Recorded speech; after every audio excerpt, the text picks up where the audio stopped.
Hakapor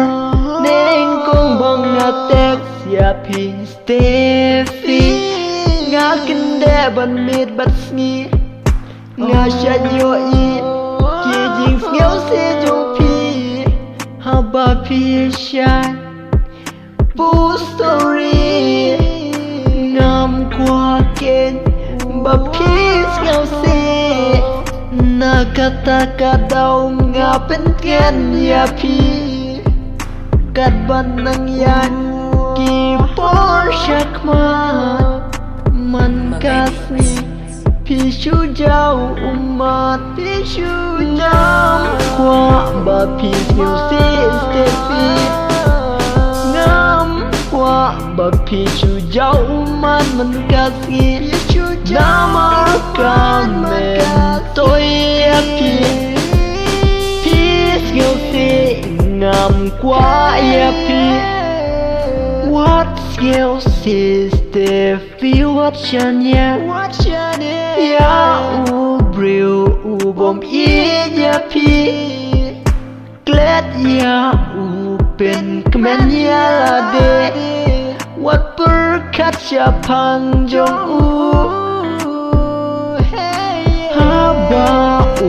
ju berkat ya pi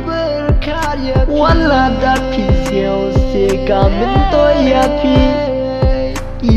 ki a baro ki jing le jong u ya pi ki wan pau hadin ngam kwa ba pi siao se Steffi ngam qua ba pi chu jau man man kasih namar kamen tôi pi peace go say ngam qua pi ngam qua pi peace go say ngam qua pi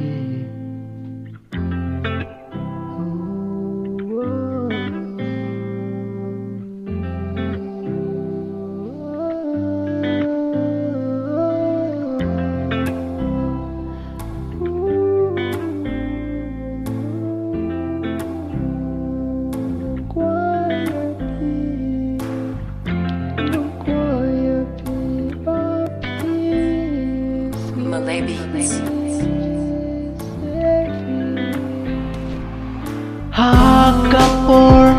neng kong bang atek ya pi Steffi ngakende ban mit bat sngi ngasya yo i ki jing ngeu se jong pi haba pi shan bu story ngam kwa ken ba pi ngeu se nakata kadau ngapen ken ya pi kat ban nang yan ki por shakmat man kasni pi shu jau ma